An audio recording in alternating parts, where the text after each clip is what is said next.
Welcome back to the Automation News Headlines Show. I'm sorry if you get that cough. I am actually doing the show from my old studio A in my garage, and it's been kind of crazy trying to get everything working this morning.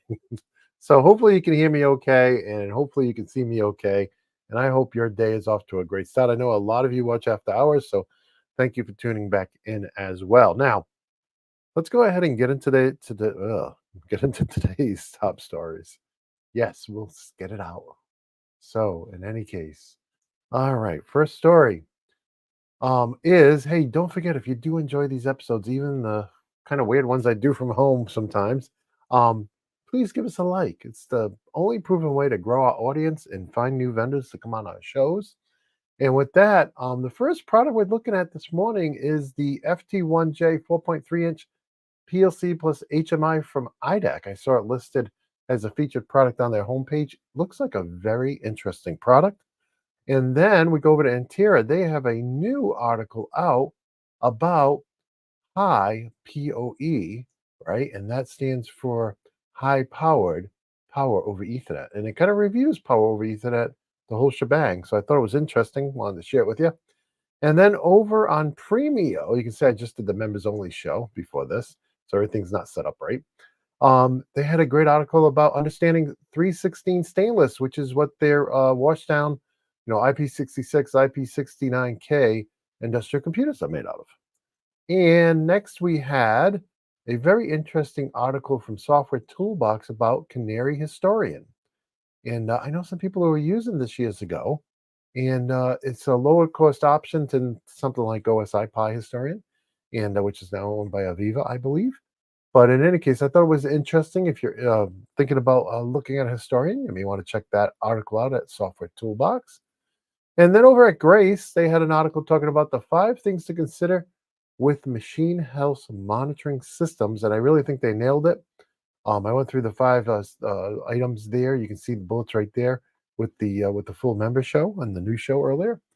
And then an interesting article from Aviva, scaling for success, integrating AI across the asset lifecycle for maximum ROI. I thought that was an interesting take on AI and actually trying to put it out to the whole plant.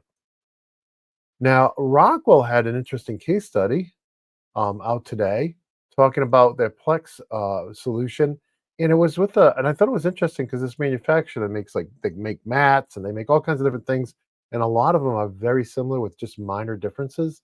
And so they were struggling with, hey, how do we have so many different parts we can make out of the same raw materials? How do we help the reduce scrap and help the operators, make some sense out of all this?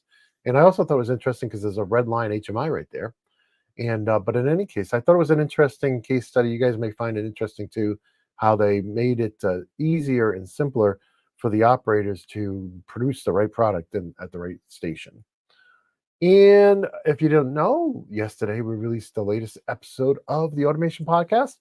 I sat down with one of the founders of MicroSci, and the very cool company. They use AI, a neural net, to allow manufacturers to give their robots super accuracy. Okay, so let's say, especially if the where they need to go changes. So in the case where you have to plug something in, or you have to connect 2 pieces, or in a situation where you were forced to use a person because he even uses one example where they had to do a leak test on a fridge. Well, not every the welding is done, a lot of it done by humans, and they're not all identical, right? And so doing that with a robot arm where, it really wants to go A, B, C, D could be very difficult. And you end up having to have a person do that. Even simple applications of just plugging in an appliance to test it at the end of the line. The plug is not always in the same place. And so they have this cloud-based neural net that where they work with you to run your system through all the different variations, and then they take all that information and compile it down to like some algorithms that go in their box that really sits between the camera and your robot arm. So everything else your robot arm does, including safety, does not get disturbed. So very interesting stuff there. It was podcast 220, and it is sponsored, so it's completely ad free. With that, I am teaching 4 days of in-person S7 training next week. So there's just no way I can if to do the morning shows, I'd have to get up at 1 a.m. and I'm getting up at 3:30, and that's kind of early. That's kind of pushing it. So I'm just gonna have to you won't see me next week. Maybe on Friday next week. No guarantees, but I do like doing the Q&As on Fridays. So whether you're at the automation blog or at the automationschool.com, you can submit a question and I'll use them for whether it's tomorrow's Q&A or next week's Q&A.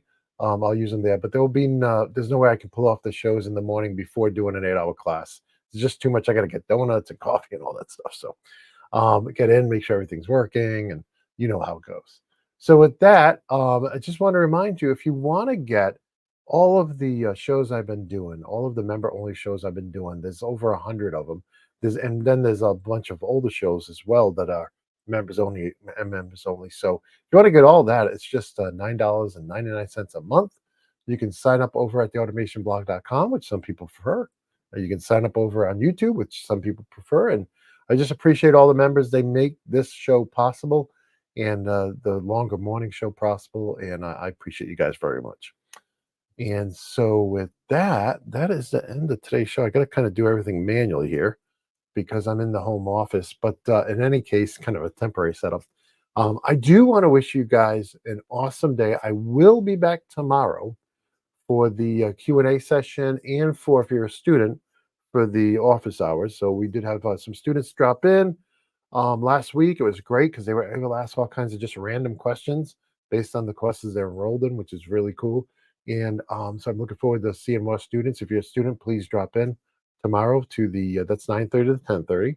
And then of course tomorrow morning at 8:30 I'll do the Q&A for members and then the question of the week right after that at 9. So I hope you guys have a great day. I got to get the wiring my trainers. Until next time, my friends. Peace.